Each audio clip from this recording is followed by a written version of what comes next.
કોરોનાના કારણે second wave મોટી સંખ્યામાં લોકો સંક્રમિત થયા. ગુજરાતમાં 30મી એપ્રિલે દરરોજ નવા 14,500થી વધુ કેસ આવતા હતા, જે છેલ્લા 15 દિવસમાં ઘટીને ગઈકાલે લગભગ 2500 કેસ આપણે ત્યાં નોંધાણા છે. સેકન્ડ વેવ લાંબો ચાલે અને સંખ્યા વધે એ દૃષ્ટિથી ભારત સરકારના ગૃહમંત્રી અમિતભાઈ શાહ જ્યારે અહીંયા આવેલા ત્યારે એમને પોતાના મતક્ષેત્રમાં એટલે કે ગાંધીનગરમાં 1000 બેડની હોસ્પિટલ DRDO મારફત તાત્કાલિક ઊભી કરવી અને કોરોનાના દર્દીઓ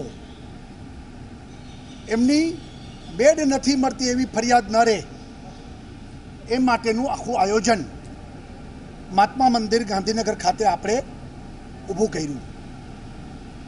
આજે 900 બેડ તૈયાર છે, જેમાં લગભગ 200થી વધુ બેડ ICU છે.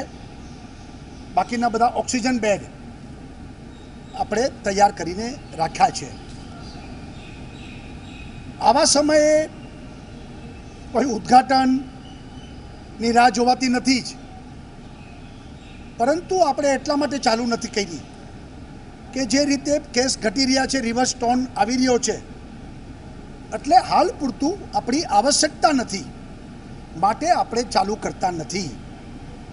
પરંતુ થર્ડ વેવની જે રીતે તજજ્ઞો વાતો કરે છે, એટલે આપણે આ બધી તૈયારી કરીને રાખી છે કે જરૂર પડશે ત્યારે અહીંયા પેશન્ટોને લાવવામાં આવશે, હોસ્પિટલ ચાલુ કરીશું. હાલ આપણે આ હોસ્પિટલ ચાલુ કરતા નથી, તૈયાર કરીને કમ્પ્લીટ રાખી છે.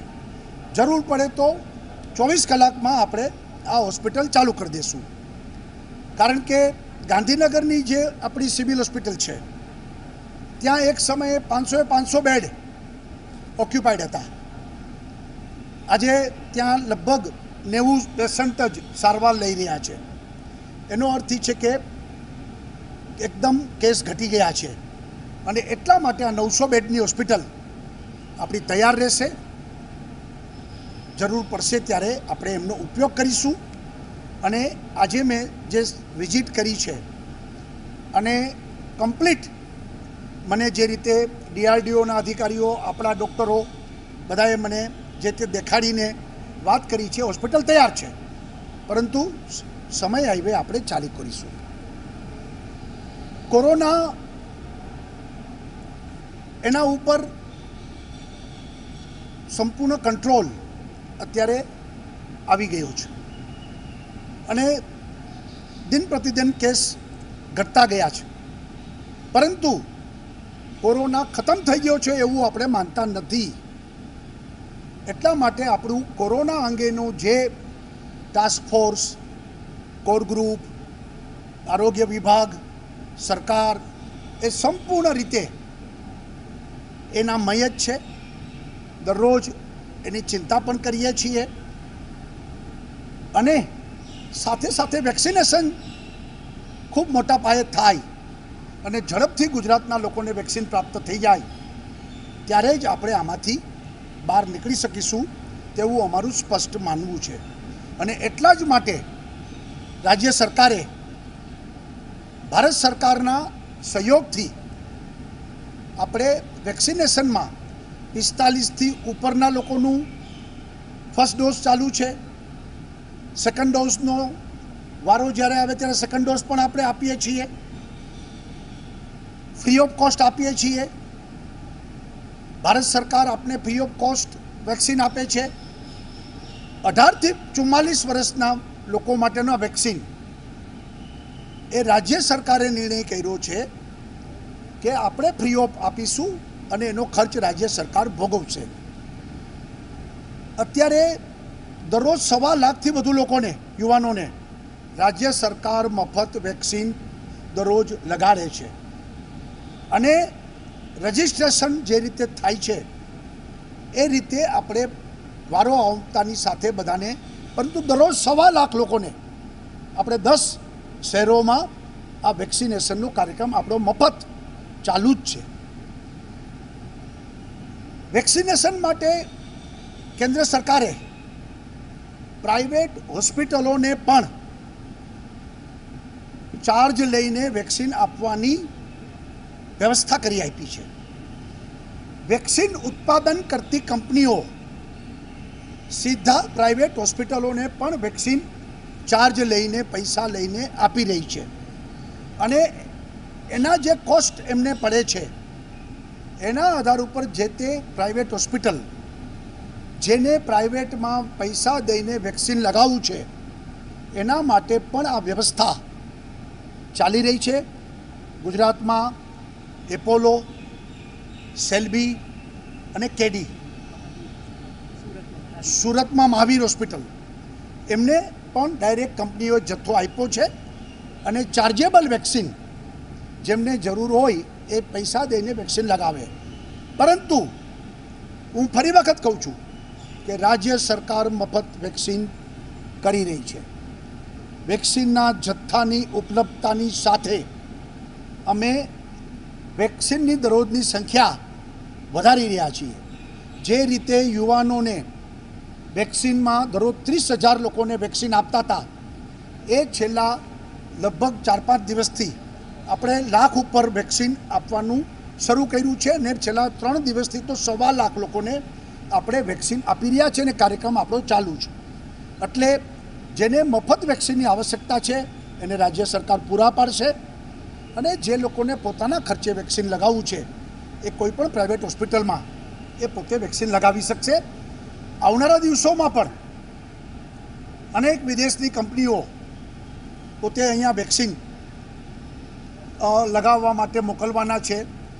ત્યારે જે કાંઈ પરિસ્થિતિને પોલિસી હશે એ મુજબ ચાલશે. પરંતુ રાજ્ય સરકારે જે 3 કરોડ વેક્સિનનો ઓર્ડર આપ્યો છે યુવાનો માટે, એ વેક્સિન જેમ જેમ આવતી જશે એમ એમ રાજ્ય સરકાર યુવાનોને મફત વેક્સિન, રજિસ્ટ્રેશન એટલા માટે રાખ્યું છે કે આપણી પાસે દરરોજ 1.25 લાખ વેક્સિન 10 જગ્યાએથી લગાવી છે અને વધુ યુવાનો આવી જાય રજિસ્ટ્રેશન ન હોય તો ધક્કો ન થાય, ત્યાં આગળ કોઈ ગર્દી ન થાય, એટલા માટે આપણે આરામથી બધાને વેક્સિન લાગે એટલા માટે આપણે સ્લોટ અને રજિસ્ટ્રેશનનો આગ્રહ રાખ્યો છે કે જેથી કરીને ઓન ધ સ્પોટ પછી વેક્સિનનો જથ્થો, માની લો કે અમદાવાદમાં 25,000 લોકોને લગાવવાનો હોય અને 50,000 યુવાન આવે તો કોઈને પાછું જવું ન પડે. એટલા માટે આપણે રજિસ્ટ્રેશન એક વ્યવસ્થાના ભાગરૂપે ચાલુ રાખ્યું છે. જેમ જેમ રજિસ્ટ્રેશનના આધાર ઉપર વેક્સિન પતતું થશે પછી જરૂર નહીં હોય તો આપણે એનો આગ્રહ પણ નહીં રાખીએ, પણ એક વ્યવસ્થાના ભાગરૂપે આપણે રાખ્યું છે અને એને જ કારણે આટલા દિવસથી રજિસ્ટ્રેશન સાથે જે વેક્સિન ચાલી રહ્યું છે, ખૂબ સુંદર, સારી રીતે, શાંતિથી વેક્સિનેશનનો કાર્યક્રમ ચાલી રહ્યો છે અને અત્યાર સુધીમાં લગભગ 15 લાખથી વધુ યુવાનોને આપણે વેક્સિન લગાવી પણ ચૂક્યા છીએ. એટલે આ આખો કાર્યક્રમ એક વ્યવસ્થિત સુપરે રીતે ચાલી રહ્યું છે. આજે કોરોનાના વચ્ચે પણ વિકાસના કામો ગતિથી ચાલે એ છેલ્લા લગભગ 3-4 દિવસથી રિવ્યૂ મિટિંગો, એ કામ કોરોનાને કારણે ખોરંભે પડ્યા એ પુનઃ ચાલુ થાય એ સરકાર અત્યારે કરી રહી છે.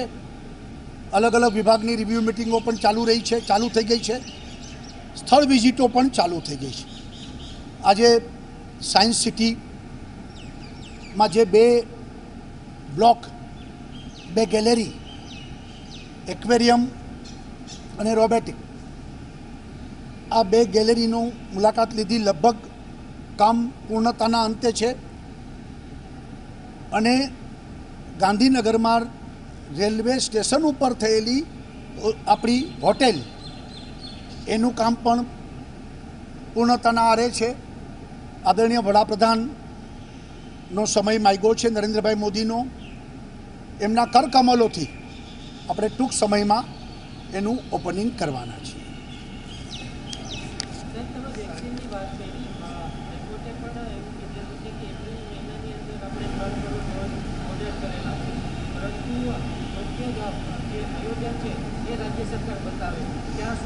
એમ નહીં, એટલે હાઈકોર્ટમાં અમે લોકોએ પણ એફિડેવિટમાં કીધું છે કે વેક્સિનનો જથ્થો ઉપલબ્ધ થાય અને તુરંત લોકોને મળે એ વ્યવસ્થા અમે જરૂર પડે તો કેન્દ્રો પણ વધારીને, સ્ટાફ પણ વધારીને અમે કરી દેવા તૈયાર છીએ.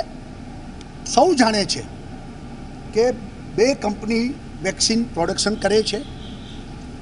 જેમ જેમ એના વેક્સિન ભારત સરકાર દરેક રાજ્યોને મોકલતી જાય છે, બીજા જ દિવસે અમે એની વેક્સિન આપવાની કાર્યવાહી કરી રહ્યા છીએ.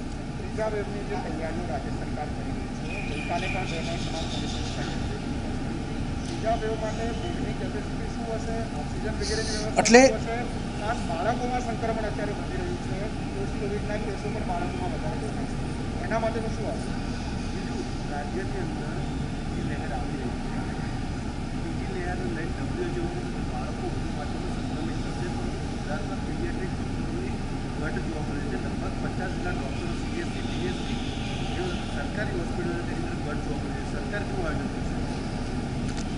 ત્રીજા લહેરની તૈયારીના ભાગરૂપે લગભગ છેલ્લા 15-20 દિવસથી અમે લોકો એક્સરસાઇઝ કરી રહ્યા છીએ. સૌથી પ્રથમ ડૉક્ટરો કે જે આ અંગેના એક્સપર્ટ છે એનું જે ટાસ્ક ફોર્સ બનાવ્યો છે આપણે, એમની સાથે બેઠક થઈ ગઈ. અલગ અલગ સેક્ટર આની સાથે જોડાયેલા છે, એમની સાથે બેઠકો થઈ ગઈ છે. હજુ પણ બેઠકો ચાલુ છે.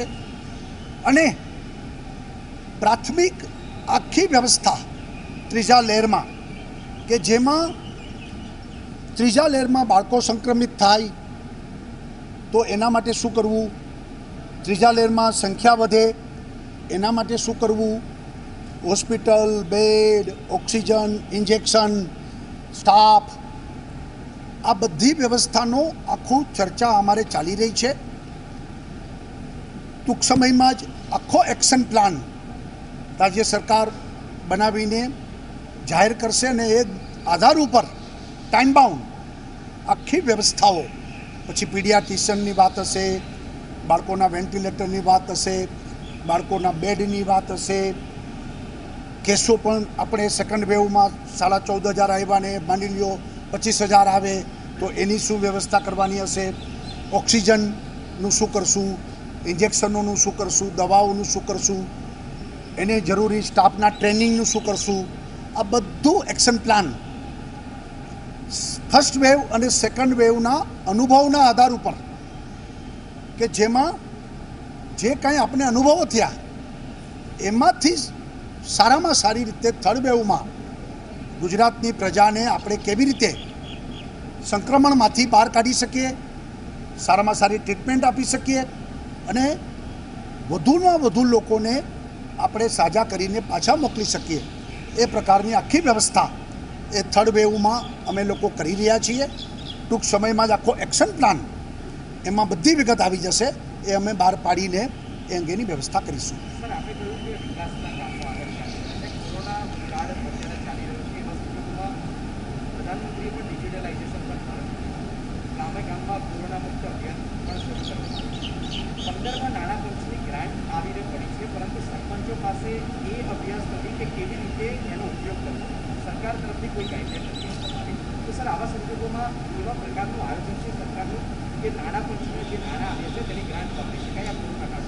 જો કોરોના કાળમાં આવશ્યક વસ્તુઓ માટે વિચાર અલગ રીતે કરવાનો થશે, પરંતુ અત્યારે રાજ્ય સરકારે કોઈ પણ જાતના ખર્ચની ચિંતા કર્યા વગર છેલ્લા 1.5 વર્ષથી આપણી સરકારે બધા સંસાધનો ઉપર છૂટ આપી દીધી છે.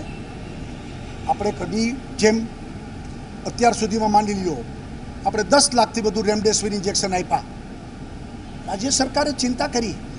ટોસિલિઝુમાબ જેવા મોંઘા ઇન્જેક્શનો પણ ગરીબ લોકોને આપણે મફત આપ્યા. રાજ્ય સરકારે જ ખર્ચ કર્યો છે. રાજ્ય સરકારે કોરોનામાં ફ્રન્ટલાઇન વોરિયર્સ જે લોકોને મૃત્યુ પામ્યા એના પૈસા રાજ્ય સરકારે ચૂકવ્યા છે. રાજ્ય સરકારે વેન્ટિલેટર લેવાના હોય, હોસ્પિટલો વધારવાની હોય, ઓક્સિજન બેડ વધારવાના હોય, આઈસીયુ વધારવાના હોય, સ્ટાફની ભરતીમાં પણ છૂટ આપી, નીચે જિલ્લા કલેક્ટરોને પણ છૂટ આપી છે. આ બધું આપણે કરતા ગયા છીએ. છતાં પણ જ્યારે આવશ્યકતા હશે ત્યારે કોરોનાના સંદર્ભમાં કાંઈ છૂટ આપવાની હશે તો આપીશું. જેમ હમણાં ધારાસભ્યોની ગ્રાન્ટમાં આપણે કીધું કે 50 લાખની ગ્રાન્ટ ફરજિયાત કોરોના માટે જ આપવાની રહેશે અને એમાં પણ આટલા પ્રકારના સાધનો પૂરતી જ રહેશે અને એ રીતે આપણે કરતા ગયા. આપણે નવી લગભગ 150 એમ્બ્યુલન્સ લીધી. આ બધું કરતા જાય છે. પણ રાજ્ય સરકાર અત્યારે બધો ખર્ચ કરતી જાય છે. પૈસા ઇમમટીરિયલ છે, લોકોના જીવ બચાવવા એ જ રાજ્ય સરકારનો લક્ષ્ય છે.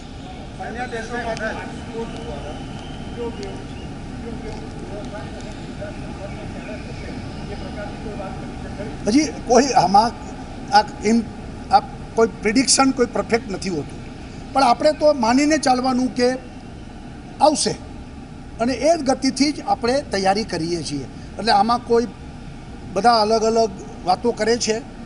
આપણે તો ઈચ્છીએ, ભગવાનને પ્રાર્થના કરીએ કે ન આવે, પણ આવે તો તૈયારીઓ આપણે બધી કરીને બેઠા છીએ.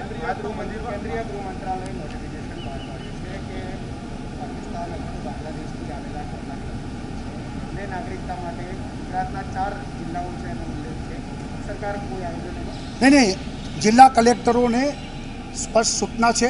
કેન્દ્ર સરકારે નોટિફિકેશન ક્લિયર કર્યું છે.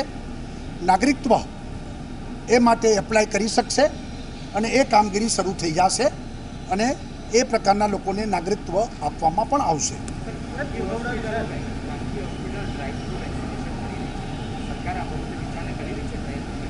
નહીં, સરકાર તો અમારી જે સિસ્ટમથી ચાલે છે એ જ છે. એટલા માટે કે કેન્દ્રો ઘણા બધા છે. પ્રાઇવેટ હોસ્પિટલોને શું છે કે જ્યાં મોટી ખૂબ સંખ્યા હોય એટલે વેક્સિન એની પાસે આવે કે 50,000, 30,000, લાખ વેક્સિન, તો એ લોકોને હોસ્પિટલમાં પ્રોબ્લેમ થાય. આટલી બધી ભીડ એકત્રિત થાય તો એ લોકોએ બીજા વિકલ્પ વિચારવા પડે. રાજ્ય સરકારે તો લગભગ 30,000 સેન્ટરોની તૈયારી કરી હતી કે જેમ જેમ વેક્સિન આવે તો આપણે 30,000 સેન્ટર ઉપર એનું ડિસ્ટ્રીબ્યુશન કરીને દરરોજ આરામથી વેક્સિનેશન થાય એની વ્યવસ્થા કરી છે. એટલે રાજ્ય સરકાર કોઈ ડ્રાઈવ થ્રુ અત્યારે વિચારણામાં કરવાનો સવાલ જ નથી આવતો.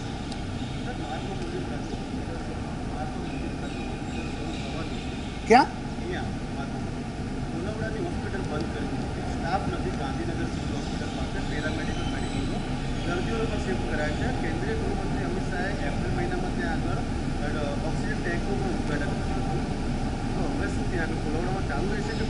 નહીં, અત્યારે એ હું સમજાવી દઉં. આપણે ફર્સ્ટ લેયર જે આવી ત્યારે પર ડે 1800 મેક્સિમમ આવ્યા હતા. એ પ્રકારનું આપણી પાસે સેટઅપ હતું અને આપણે ફર્સ્ટ વેવને પૂરો પણ કર્યો અને છેલ્લે ઘટીને પર ડે 300 કેસ સુધી આપણે પહોંચી ગયા હતા. પછી સેકન્ડ લેયર 1800 તો વટાવી દીધું, પણ મેં કીધું એમ 30મી એપ્રિલે 14,600 કેસ પર ડે આવ્યા. બીજા બધા રાજ્યમાં તો મહારાષ્ટ્રમાં તો 65,000 કેસ, 69,000 કેસ, બીજા બધા રાજ્યમાં 40,000 કેસથી વધુ કેસ આવતા હતા. આપણે આખું ઇન્ફ્રાસ્ટ્રક્ચર વધારતા જતા હતા. હવે પાછું રિવર્સ થયું છે. હવે રિવર્સ થયું છે તો સ્વાભાવિક છે કે ઘણી હોસ્પિટલોમાં આજે બેડ ખાલી હશે તો આપણે એ સ્ટાફને બીજે ઉપયોગ કરીશું. આપણો સ્ટાફ હશે ગવર્મેન્ટનો એનો, અને બાકીની પણ બધી અત્યારે તો આપણે કોવિડને કારણે આપણી હોસ્પિટલોમાં બીજી બધી આપણે ઓપીડી બંધ કરી હતી, સર્જરી બંધ કરી હતી, એ પાછી ચાલુ કરી દેવી પડશે. અને ચોમાસું આવે છે તો પાછું એની પણ તૈયારી રૂપે સ્ટાફની વ્યવસ્થા કરવી પડશે.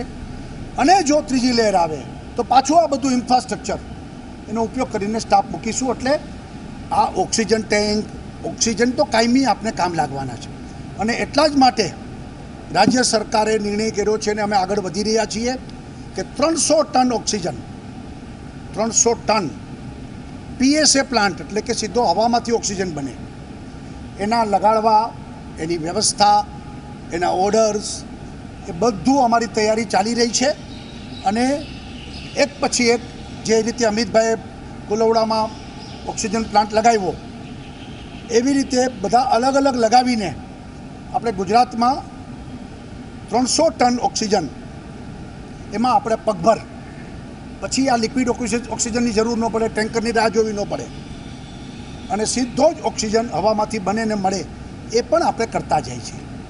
એ કાયમી કામ લાગશે આપને.